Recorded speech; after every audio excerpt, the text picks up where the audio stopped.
மருதாணி 3 review. வணக்கம்டா earth மக்களே. மருதாணி சீரீஸில் இது 3வது படம். நீங்கள் முதல் 2 படத்தை பார்க்கலனாலும் பரவாயில்ல, இது ஒன்றும் கதை தொடர்ச்சியெல்லாம் கிடையாது. இந்த படத்துடைய லீட் கேரக்டரான ராணி முகர்ஜி வந்து ஒரு போலீஸ் ஆஃபீஸர். இந்த சைல்ட் டிராஃபிக்கிங், கிட்னாப்பிங் இந்த மாதிரியான கேசஸ்ல எல்லாம் ஸ்பெஷலைஸ் பண்ணக்கூடிய ஒரு போலீஸ் ஆஃபீஸர். அடிக்கடி எங்கெல்லாம் குழந்தைகள் தொலையுதோ, இந்த படத்துடைய கதைக்கு தகுந்த மாதிரி பாம்பே, டெல்லின்னு இவங்க அங்கங்கே போஸ்டிங் போட்டு தொலைஞ்சு போன குழந்தையை தேட விடுறது தான் இந்த படத்துடைய தீம்.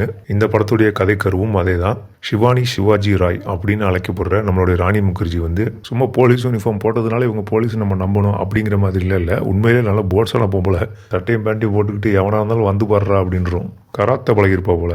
கையில் மாட்டினவனை பூரா இந்த அம்மா பிடிச்சி அடிச்சு வெளுத்து விடுறத பார்க்கறதுக்கு செம ஃபன்னாக இருக்குது. அதுலேயும் இந்த படத்தில் நல்ல உக்கிரமாக நடிச்சிருக்காங்க. முக்கியமாக இந்த இன்வெஸ்டிகேஷன் ஸ்டார்ட் ஆகி கொஞ்சம் தூரத்தில் இந்த தீயவர்களுடைய கோட்டைக்குள்ளெல்லாம் நுழைய ஆரம்பிச்சதுக்கப்புறம் எந்த கதவை திறந்து இந்த அம்மா உள்ள நுழைஞ்சாலும் பார்க்குறவன பாலாறு நப்பிடுது. அப்படி போடு, இந்த பக்கம் நிற்கிறான் பாரு, அவனுக்கு ஒரு அடி போடு அப்படின்னு நம்ம நினைக்கிறதுக்குள்ள அந்த அம்மா அவனையும் பிடிச்சி 2 அப்போ அப்பிடுது. இப்படி ஒரு 100 பேரை அரைஞ்சு பல பேரை அடித்து வெளுத்து இன்னும் சில பேரை சுட்டு வசனம் பேச வேண்டிய இடத்துல மாசா வசனம் பேசி அழ வேண்டிய இடத்துல அழுது இன்னும் என்னென்ன இந்த கதாபாத்திரத்துக்கு தேவையோ அதை சிறப்பாக செஞ்சுருக்காங்க ராணி முகர்ஜி.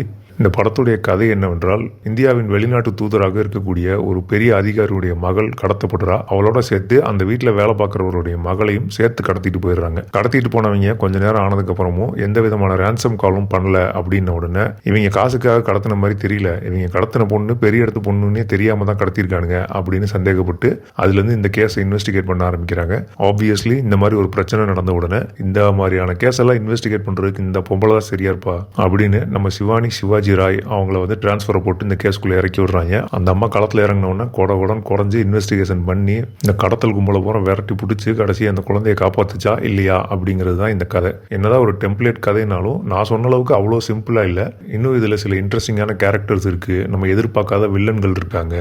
அப்படியே நீங்கள் அதை எதிர்பார்த்து முன்னாடியே கண்டுபிடிச்சிருந்தா கூட அதை ரிவீல் பண்ணுற விதம், அதுக்காக அவங்க தேர்ந்தெடுத்த ஒரு சீன், இதெல்லாம் ரொம்ப இன்ட்ரெஸ்டிங்காகவும் இருக்குது. ஆக மொத்தத்தில் ஃபர்ஸ்ட் ஹாஃப் பயங்கரம், செகண்ட் ஹாஃப் லைட்டாக சொன்னாங்கனாலும் அதுவும் ஒரு கிளைமேக்ஸுக்கு ஒரு 10 நிமிஷத்துக்கு முன்னாடி வரைக்கும் கொஞ்சம் எங்கேஜிங்காக தான் போகுது. அதுக்கப்புறம் இந்த படத்திற்காகவும் சில விஷயங்களை சம பண்ணுங்கிறதுக்காகவும் அவங்க சில காட்சிகள்லாம் வச்சுருக்காங்க. அதுவும் பார்க்குறதுக்கு ரொம்ப தொந்தரவாக தெரியல, ஓரளவுக்கு மேனேஜபிளாக தான் இருந்துச்சு. மொத்தத்தில் நீங்கள் ஆல்ரெடி மருதாணி சீரீஸ் பார்த்துருந்து உங்களுக்கு அந்த படங்கள் பிடித்திருந்தால் இந்த படமும் உங்களுக்கு பிடிக்கும். அப்படி இல்லைனாலும் ஒரு காப் ஆக்ஷன் த்ரில்லர் படம் பார்க்கணும் அப்படின்னு நினைச்சீங்கன்னா இந்த படம் ஒரு நல்ல சாய்ஸ். ராணி முகர்ஜி மட்டும் இல்லாம ராணி முகர்ஜி கூட வர சில போலீஸ்காரர்கள், வில்லனுடைய கேங்கில் இருக்கக்கூடிய சிலர், இப்படின்னு நிறைய கதாபாத்திரங்கள் நம்மளுடைய கவனத்தை இருக்கிற அளவுக்கு அவங்களுக்கான ரோல் எழுதப்பட்டிருக்கு. அந்த ஆர்க்கெல்லாம் ஓரளவுக்கு ப்ராப்பரா கொண்டு வந்து கம்ப்ளீட் பண்ணவும் பட்டிருக்கு. இந்த மருதாணி சீரீஸ்ல பாராட்ட வேண்டிய விஷயம் என்னன்னா, 2014 முதல் படம் எடுத்த இவங்க 2019 2வது படமும், இப்படி இப்ப 2026 3வது படத்தை ரிலீஸ் பண்ணியிருக்காங்க. கிட்டத்தட்ட 5 to 6 வருட கேப் ஒரு படத்துக்கும் நடுவில் எடுத்துக்கிறாங்க. அப்படி எடுத்துக்கிற அந்த கேப்பை ஒரு நல்ல கதையை கண்டுபிடிச்சு அதுக்கு ப்ராப்பரான ஸ்கிரீன் பிளே எழுதி, என்னதான் டெம்ப்ளேட்டான ஸ்கிரீன் பிளேவா இருந்தாலும் அந்த ஸ்கிரீன் பிளேக்கு நேர்மையா இருந்து அதுல எங்கெல்லாம் ஹை அண்ட் லோஸ் இருக்கணுமோ அந்த நோட்ஸ் எல்லாம் ப்ராப்பரா ஹிட் பண்ணியிருக்காங்க. இந்த மாதிரி பண்ணுறதுல இருக்க அட்வான்டேஜ் என்னன்னா, இந்த படங்கள் எல்லாம் மோஸ்ட்லி வந்து மினிமம் கேரண்டியாக இருக்கும். பெரிய அளவில் புதுமையாக எதுவும் இல்லைனாலும் பேசிக்காக என்ன இருக்கணுமோ அதெல்லாம் கரெக்டாக இருக்கிறதுனால இந்த மாதிரியான படங்கள்லாம் முதலுக்கு மோசம் இல்லாமல் இருக்குது. இப்போ 200 ரூபா கொடுத்து இந்த படத்தை பார்த்துட்டு வெளியே வந்தோம்னா ரொம்ப சந்தோஷமாக பயங்கர எக்ஸைட்டடாக இல்லைனாலும் கண்டிப்பாக திருப்தியாக தான் வெளியே வரும்.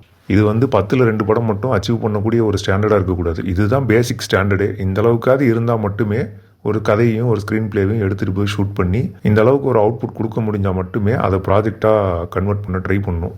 இந்த அளவுக்கு டீசெண்டான அவுட்புட் கொடுக்க எல்லா படங்களுமே முயற்சி பண்ணணும். ஸோ மருதாணி இந்த மாதிரியான பேசிக்ஸை மீட் பண்ண ஒரு டீசெண்டான ஃபிலிம். இந்த படத்துடைய ஆரம்ப காட்சிகள் ஹை அண்ட் லோ அப்படிங்கிற ஒரு குரோசவாவோட படத்தை ஞாபகப்படுத்துது. சினிமாவில் இருக்கக்கூடிய நிறைய பேர் இந்த படத்தை ஏற்கனவே பார்த்துருப்பீங்க. நீங்கள் ஒரு ஃபிலிம் பஃப், ஆனால் ரொம்ப பழைய படம்லாம் நாங்கள் பார்த்ததில்ல அப்படின்னா கூட இந்த படத்தை கண்டிப்பாக ட்ரை பண்ணுங்க. என்னதான் படம் பிளாக் அண்ட் ஒயிட்ல இருந்தாலும் பழைய படம் மாதிரியே இருக்காது. படம் பயங்கரமான ஃபாஸ்டான ஸ்கிரீன் பிளேல இருக்கும். இந்த படத்துடைய ஆரம்பத்தில் ஒரு பெரிய தொழிலதிபருடைய குழந்தையை கடத்திட்டோம் அப்படின்னு அவருக்கு ஒரு ரேன்சம் கால் வரும். அதுக்கப்புறம் அவர் போலீஸ்க்கு தகவல் சொல்லி போலீஸ் வந்து 2வது ஃபோன் கால்காக வெயிட் பண்ணிக்கிட்டு இருப்பாங்க. கடத்திய நபர் மறுபடியும் ஃபோன் பண்ணி எங்கே காசு கொண்டு வரணும், எப்போ கொண்டு வரணுங்கிற தகவல்லாம் சொல்லுவார் அப்படின்னு இவங்க காத்துக்கிட்டு இருக்க நேரத்தில் திடீர்னு அந்த ரூம்குள்ள காணாம போனதாக சொல்லப்படுற இந்த குழந்தை விளையாண்டுக்கிட்டே ஓடி வருவான். அப்போ எல்லாருமே அதிர்ச்சி அடைவாங்க. என்னடான்னு பார்த்தா இந்த முதலாளியோட மகனை கடத்துவதற்கு பதிலாக அந்த வீட்டில் வேலை செய்கிற ஒரு மெய்டுடைய குழந்தையை கடத்திருப்பாங்க. இப்போ தன்னுடைய சொந்த குழந்தையை காப்பாற்றுவதற்காக மில்லியன் கணக்கில் காசு கொடுக்க தயாராக இருந்த அதே தொழிலதிபர் இப்போ தனக்கு கீழே வேலை பார்க்குற ஒரு வேலைக்காரருடைய குழந்தைய காப்பாற்றுவதற்காக அதே அளவுக்கு காசு செலவு பண்ணுவாரா அப்படிங்கிற ஒரு இக்கட்டான சூழ்நிலையில கதையை நிறுத்திட்டு அதே நேரத்தில் தொலைஞ்சு போன குழந்தையோட அப்பாவான அந்த மெய்டோட முகத்தையும் காட்டுவாங்க. இப்போ நம்மளுடைய முதலாளி என்ன முடிவு எடுக்க போறாரு அப்படின்னு. இந்த மாதிரி அந்த படம் தொடங்கியதிலிருந்து தொடர்ந்து இந்த கதாபாத்திரங்களுடைய எண்ண ஓட்டம், மனநிலை, அவர்களுடைய செயல்கள் எல்லாமே ரொம்ப இன்ட்ரெஸ்டிங்கா இருக்கும். கூடுதல் தகவல் என்னன்னா, நம்ம ஊர்ல எடுக்கப்பட்ட அஞ்சாதே அப்படிங்கிற ஒரு படத்துல இதே மாதிரி ஒரு கடத்தல் நடக்கும். அதுக்கப்புறம் போலீஸ் இன்வால்வ் ஆகி அந்த குழந்தையை கண்டுபிடிக்கிறதுக்கு என்னெல்லாம் பண்ணாங்க அப்படின்னு அந்த படத்துல காட்டின நிறைய சீக்வன்ஸ் வந்து குரோசவா எடுத்த இந்த ஹை அண்ட் லோ படத்துல இருந்து அப்படியே எடுத்து வைக்கப்பட்டதுதான். இப்போ சமீபத்தில் கூட இந்த ஹை அண்ட் லோ படத்தை ஹாலிவுட்டில் ரீமேக் பண்ணியிருக்காங்க, ஹையஸ்ட் டு த லோவஸ்ட் அப்படின்னு. இப்போ இந்த மருதாணி படமும் இதே மாதிரியான ஒரு கான்ஃப்ளிக்டில் தான் ஸ்டார்ட் ஆகுது. ஆனால் கூட ஆரம்பித்த கொஞ்ச நேரத்தில் இந்த படத்தை பாலிவுட்டுக்கு தகுந்த மாதிரி, நம்ம ஊருக்கு தகுந்த மாதிரி ரீஜனலைஸ் பண்ணி ஃபர்தராக இதில் நிறைய டீட்டெயில்ஸை சேர்த்து ஒரு கமர்ஷியல் ஃபிலிமுக்கு தேவையான மாதிரியான ஒரு இன்ட்ரொடக்ஷன் சீனு, அங்கங்கே நிறைய வசனங்கள், கம்பேக் லைன்ஸு, ப்ரொட்டகோனிஸ்ட்க்கு டஃப் கொடுக்குற மாதிரியான ஆன்டகோனிஸ்ட் அவுட் ஸ்மார்ட் பண்ண முயற்சி பண்ணிக்கிட்டே இருக்கக்கூடிய ப்ரொட்டகோனிஸ்ட்னு இந்த படத்தில் போதுமான அளவுக்கு எஃபர்ட் போட்டு நமக்கு ஒரு நல்ல கண்டென்ட் டெலிவர் பண்ணியிருக்காங்க. அண்ட் இது ஒரு ஹிந்தி படம் அப்படிங்கிறதுனால நம்ம ஊரில் வெளியூர் படங்களுக்கு போடுற டேக்ஸ் எல்லாம் சேர்த்து டிக்கெட்டின் விலை கிட்டத்தட்ட 200 ரூபா வருது. உங்களுக்கு அஃபோர்டபிலிட்டியும் டைமும் இருந்துச்சுன்னா நிச்சயமாக இந்த படத்தை போய் பார்க்கலாம். சென்ட்ரல் சிட்டி சேனலுக்கு சப்ஸ்கிரைப் பண்ணுங்கள். நன்றி, வணக்கம்.